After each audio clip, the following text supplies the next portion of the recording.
the opinions of the host, guests, and call-in participants. These do not necessarily represent the views of this show's distributors or sponsors. This program may contain obscene, profane, or otherwise objectionable language. Viewer discretion is advised.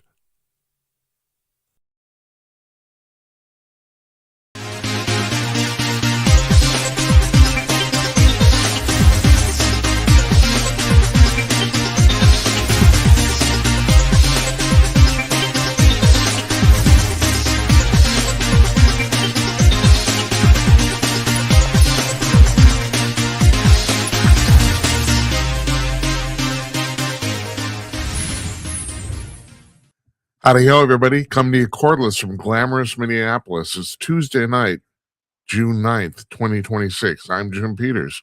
Welcome to another edition of Jim Peters at Night. And I won't slur my words. I won't do that. Am I drunk? No, I'm not. I'm a responsible guy. And this is show number 358, if you're keeping score at home. We don't have a guest tonight, but we do have a very important announcement. We're doing a live TikTok show. That would be on TikTok. It's live on TikTok. Yeah. Tonight at 10 p.m. Eastern. Now, this is the way we've already pretty much got this down here. We're doing shows on TikTok, live on TikTok on Tuesday and Thursday nights. And they will probably almost always be at 10 p.m. We'll see. We might have to adjust the time a little bit. So we did one last Thursday night. I got to thank everybody who tuned in. We got 27,000 likes. I don't believe it. It's like I had to check the figure. No, really? And I thought, well, that must be wrong. No, we got 27,000 likes for that 1 hour show. And it was just that show. On TikTok, likes you do on live shows don't transfer over to your profile. They stay in that little world. So that was really cool. And we had a great time, talked to a bunch of people asking questions.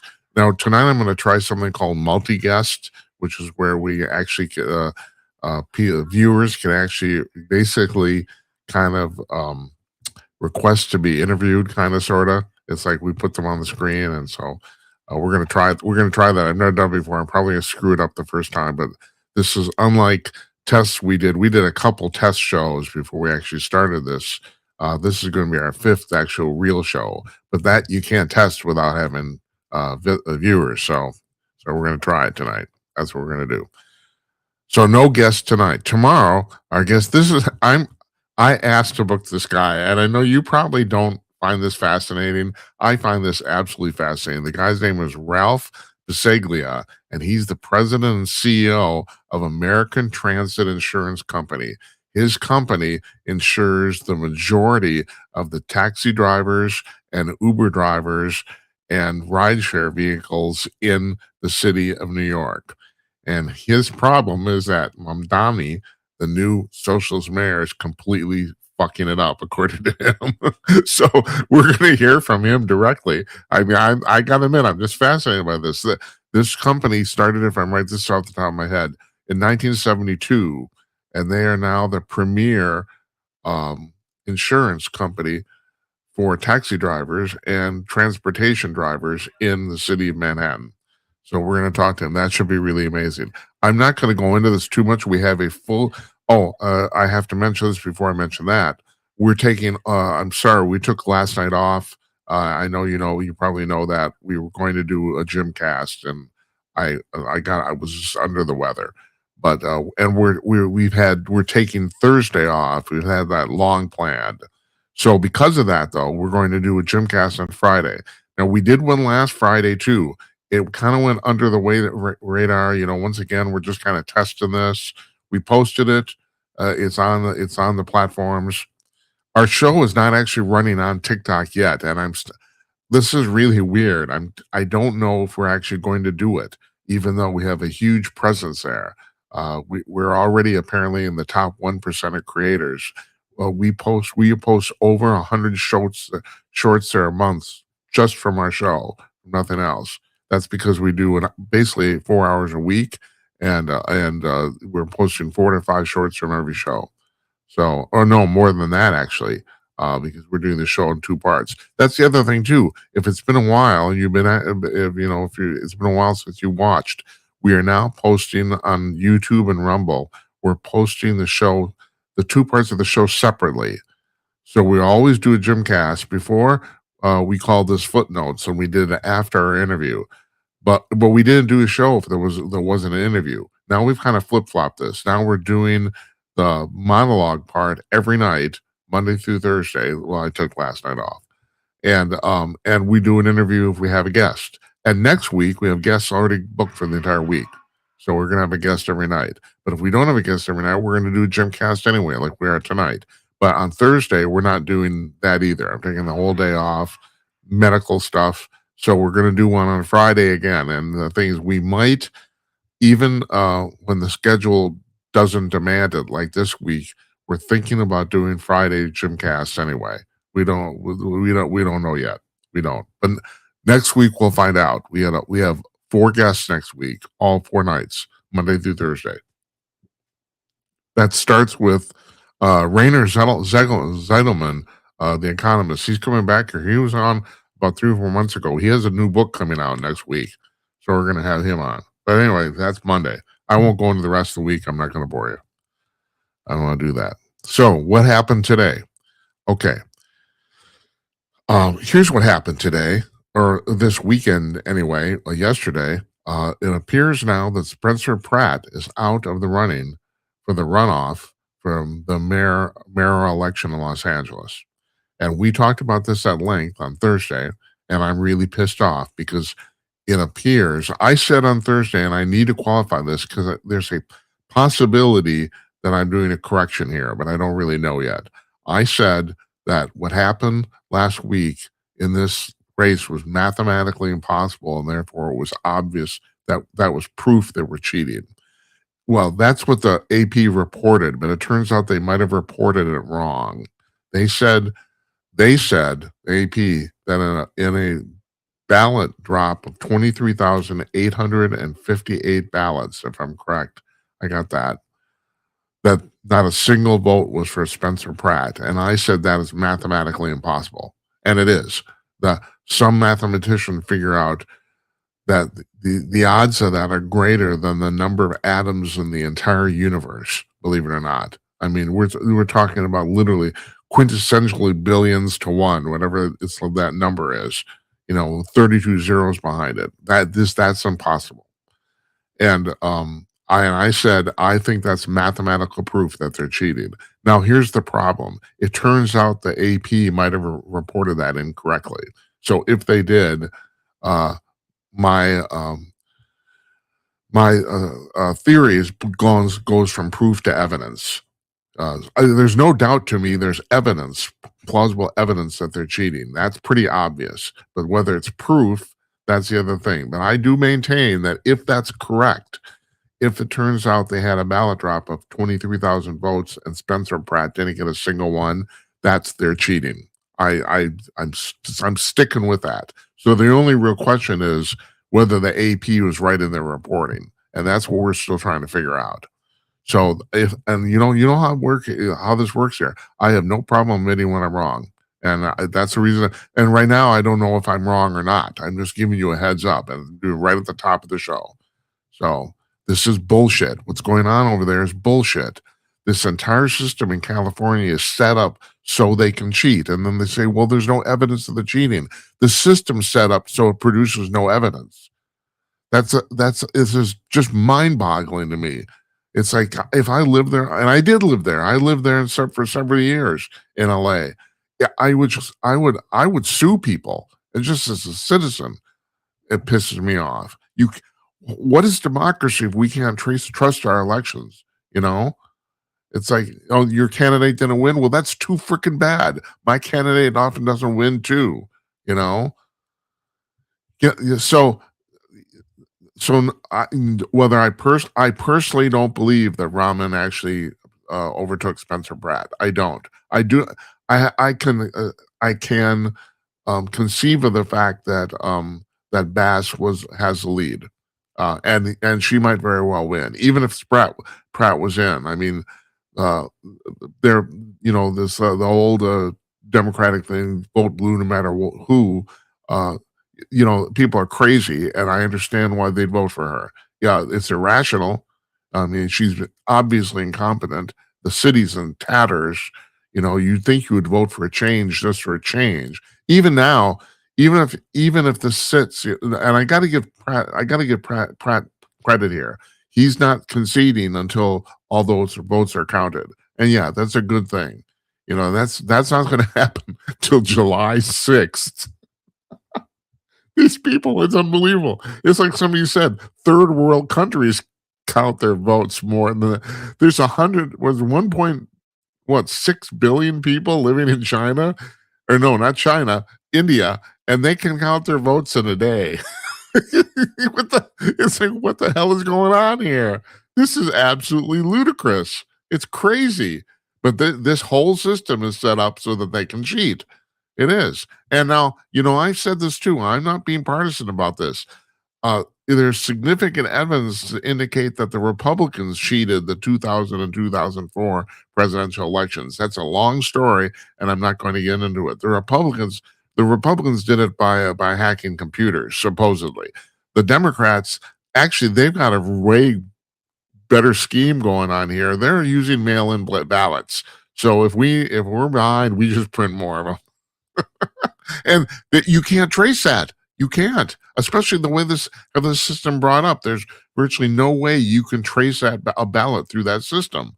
It's absolutely crazy, and I don't know. God, it just pisses me off. But anyway, there is a distinct possibility that the AP reported this wrong, the Associated Press, about this ballot drop. But if they didn't, if that's correct, I still stand by this. That's proof that they're cheating. It's proof, not evidence, proof. So I got that off my chest. In Maine, they got this Platner guy running. Now, this is really fascinating. First of all, Janet Mills, and she's still on the ballot for the primary. What's the primary actually today? Isn't that terrible? It was either today or it's going to be tomorrow. I'm all goofed up because I took a day off here.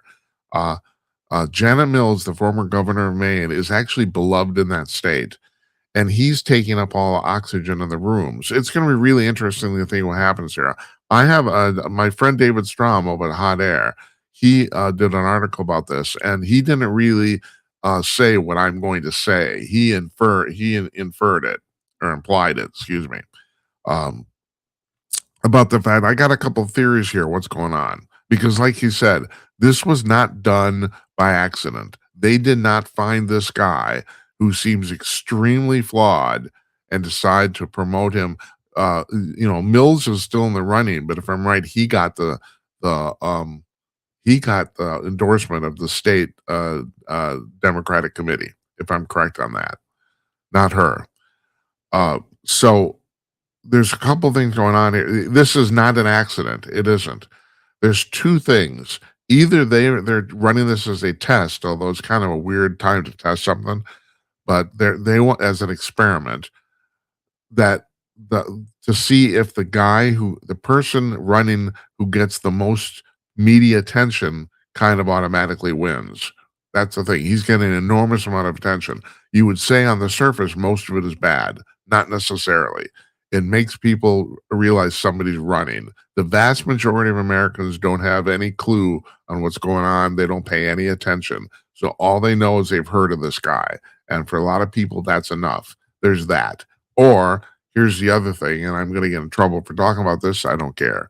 And that is the Democrats have figured out, or they're trying to figure out, whether the affluent white female liberals, which is kind of now called the Awfls, whether they will vote for a guy even though he's completely messed up in his thinking about women.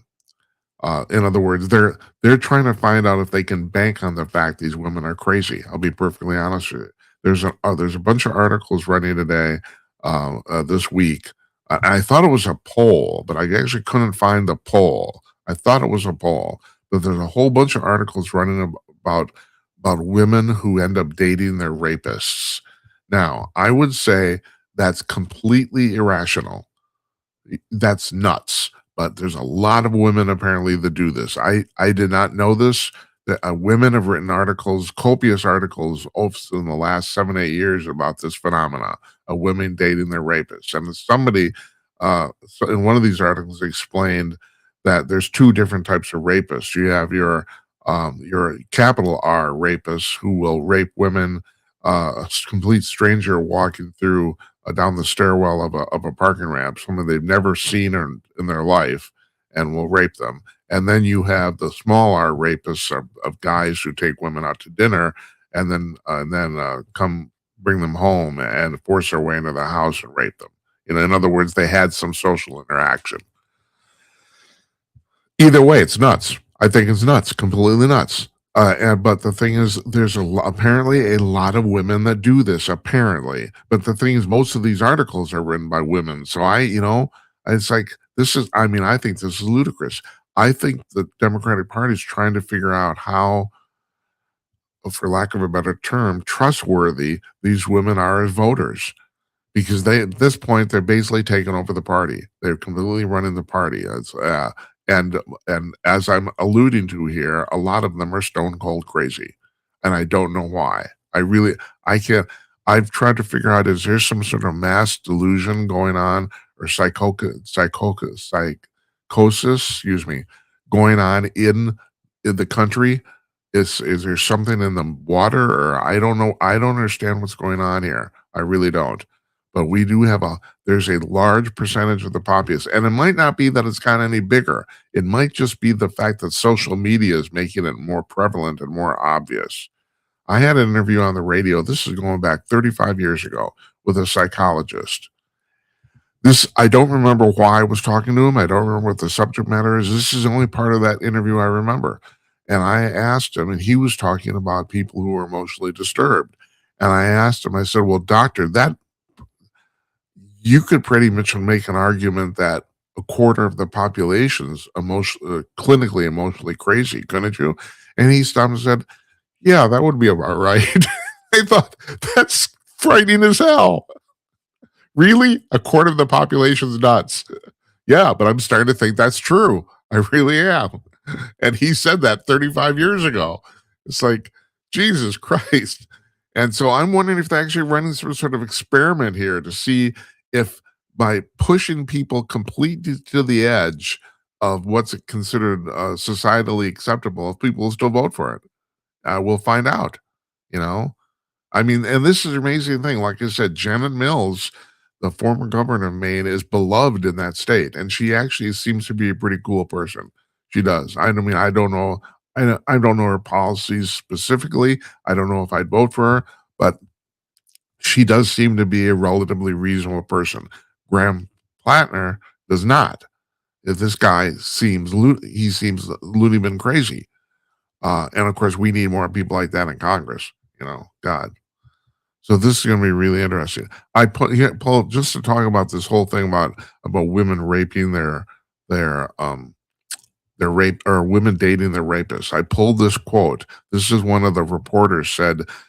She got this text back from somebody she knows. And this is what the text said. Yeah, I'm not going to lie. He did rape me, but for some reason I still fell in love with him. And I decided to date him, and we dated for 4 years, but he kept being emotionally abusive to me. So I decided to leave, and we got back together for a little bit, but it fell apart. I just feel like you're judging me right now. No shit. Yeah, I'm judging you. You're crazy. You're nuts. I'm judging you. Just based on what you said. Yeah. Yeah. I feel like you're judging me right now. Oh dear. That's terrible. I can't be crazy. I dated my rapist. Like, what the hell? God. All right. And I'm on this all the time. Climate change. Today's World Environmental Day. And this pains me because I've been a huge fan of this man. Basically, him and I are basically the same age, and so I go back with this guy like 50 years. Pierce Brosnan. It's like the guy, he didn't know his parents. He was shuffled through orphanages. He ended up becoming a big, huge movie star, and also in the 1980s, kind of a fashion icon too. But he got on the Twitter today and talked about how climate change is human-caused climate change is killing the planet. He did that for World Environmental Day. I have a quote here. This is what he tweeted. The science is clear. Human activity, the burning of fossil fuels, the destruction of forests, and the relentless exploitation of our natural world has altered the delicate balance of the Earth, the Earth's climate. No, it hasn't. You're absolutely wrong. That's absolutely incorrect. And this is the problem. You got some rich actor who's never bothered to actually check out the science. Now, are all those things happening? Yes. Is the temperature of the world increasing? Yes. Are humans causing it? No. No, that's the thing here. This is that's the part. There's a two-part process to this. Is climate change real? Yes. Are humans causing it? No. You can't. And this whole thing about transferring the one thing to another. No, it doesn't happen. Now, here's the other thing too, and this is the part that really gets me. By propagating this falsehood, we're ignoring the real problem, and the real problem is pollution. So I'm going to go through his thing. The science is clear. Like I said, no, not to you. He doesn't know. The burning of fossil fuels, yeah, dirty. Although here in America, we really cleaned it up. I mean, that's the other thing. Everyone bitches about, oh, the Americans are so terrible. We're when it comes to burning fossil fuels, we're one of the cleanest places on the planet now. Maybe we weren't 50 years ago. Gotta love Richard Nixon for starting the EPA. I mean, the EPA has been abused, but the EPA takes care of a problem that capitalism naturally doesn't, and that is it sets the bar so that everyone gets to compete equally and still puts restrictions on pollution in place. Otherwise, companies will and did run just rampant as far as pollution is concerned. Burning fossil fuels, destruction of forests, generally bad. Relentless exploitation of our natural world, a generalization, but the thing is, he's on to something here, and that is, yes, these things have to be addressed, but humans aren't causing climate change. This is the thing. If you in our world, our media world, if you can't say something in 10 seconds, people don't say it. And that's the problem. The problem is that these are relatively complex issues. They are. So I got to talk about here for 5 minutes. I'm going to talk about 5 minutes, which he could have done, and people will listen to him. Way more people listen to him than listen to me. But he's not going to do that. First of all, because I don't think he knows. He's just parroting what he's been told. I wanted to get back to this again. I mentioned this last week. This is the 20th anniversary of the movie An Inconvenient Truth, Al Gore's movie. Virtually everything in that movie that was predicted turned out to be wrong. The whole movie is wrong if you go back and watch it. This is just bullshit. And I love Pierce Brosnan with all my heart, but Mr. Brosnan, you're wrong here. And that's the thing. By being wrong, you and many other people are ignoring the real problem. The real problem gets ignored. The real problem is pollution. That's the real problem. Steven Spielberg says his upcoming movie, does it come out today? Maybe it does. Or is it Friday? Disclosure Day will leave some Christians questioning their faith, and it might. This is going to be kind of interesting. I had a chat. I don't do this I don't do this regularly, kind of infrequently. I know people who do this almost every day. I had a chat last night with a Copilot, the AI, and we started out. This is just so crazy. The whole thing started out because I wanted to know if there was parts of the country of Monaco that weren't in the city of Monte Carlo. Monaco is a very, very small country. It's the second smallest country in the world, next to the Vatican. I didn't realize how small it was. It turns out, now I'm here in Minneapolis. It turns out that the entire country of Monaco is about as big as the Mall of America. It's really, really small. But believe it or not, the majority of the country is not part of the city of Monte Carlo. The if you think the country's tiny, the city of Monte Carlo is even smaller. It's less than half the country. It's unbelievable.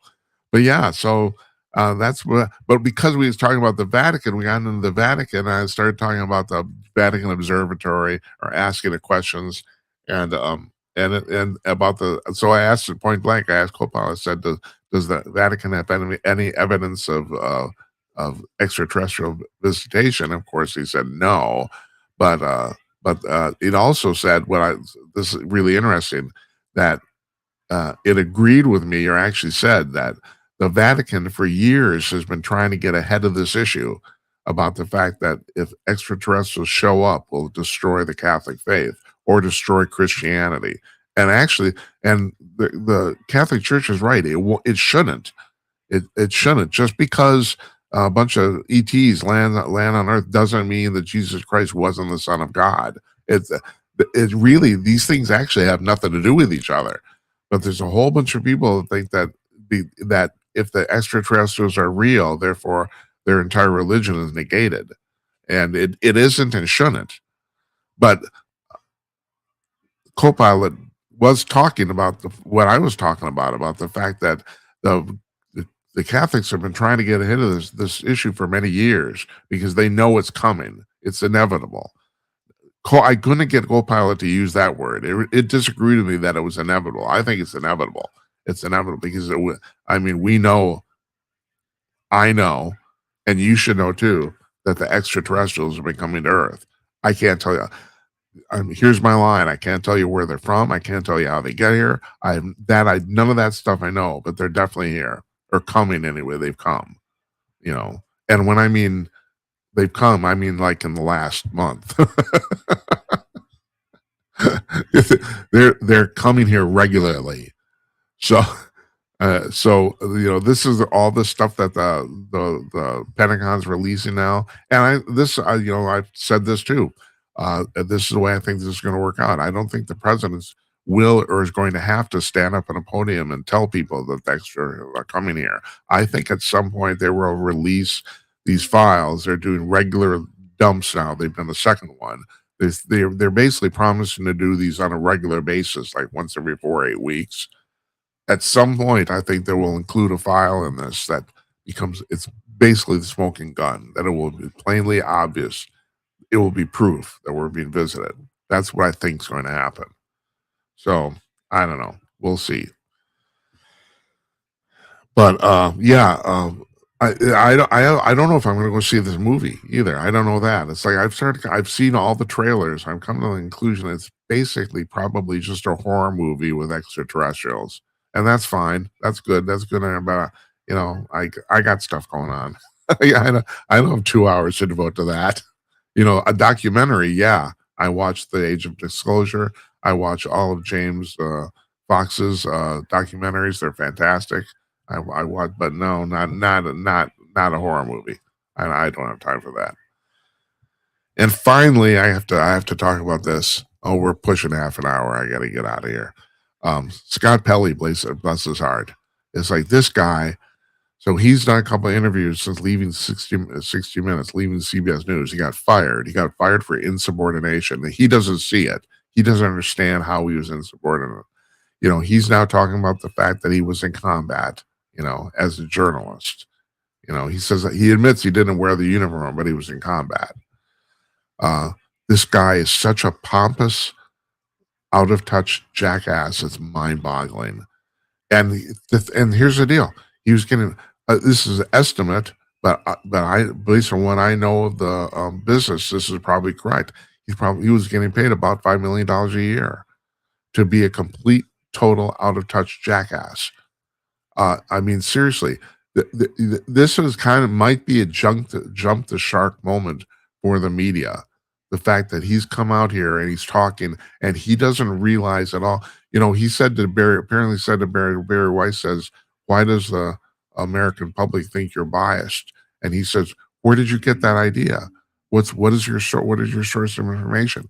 Haven't you seen every single fucking poll done the last 10 years? indicates that. Every single one. I mean, we're talking about dozens and dozens of polls, and you never saw a single one of them. Why are you doing this job? Well, you're not anymore. I mean, it's really amazing. I mean, this guy is so freaking clueless. It's mind-boggling. And yet he's one of the highest paid people on television, you know? And I've always said he shouldn't be on TV if only because of his television presence. He's terrible on camera, awful. I mean, he comes off like you're a pervy uncle. He comes on TV. That's the way he comes off, and he always has. I mean, for that reason alone, he shouldn't have had his job. I've said that many years. I don't care, even if he was an excellent reporter, an excellent writer. You know, there's a difference between. And then he says to Barry Weiss, "Well, you don't know anything about the television business." God, Scott Pelley, you don't know a fucking thing. I mean, you're just a clueless jackass. I don't know. I've had a bad day, man. Like between this and the LA voting thing. I want to thank you guys for joining us tonight. So tonight, 10 p.m. Eastern on TikTok, my handle is Jim at Night. That's our handle everywhere. And so, yeah, we post a live event on TikTok in the morning normally. And like I said, we're going to do this on Tuesdays and Thursdays every week. That's going to be the idea from now on. We're all making plans for a show on Thursday. Ralph Bisaglia is joining us tomorrow from the insurance company. And he's our guest, and we're taking Thursday off. So, and I'm sorry about last night. Had to do it. That's all there's to it. I won't get into it. Good night, Uncle Donnie, wherever you are, and good night to you, wherever you may be. I want to thank my relatives. Now, I went to a giant family gathering on Sunday, and now I got relatives watching the show. And they say, "What happened to your left shoulder? It disappears." Yeah, we're having chroma key problems. Yeah, you want to know about that. Good night, everybody. We'll see you. We'll see you tomorrow night with Ralph Bisaglia. Take care.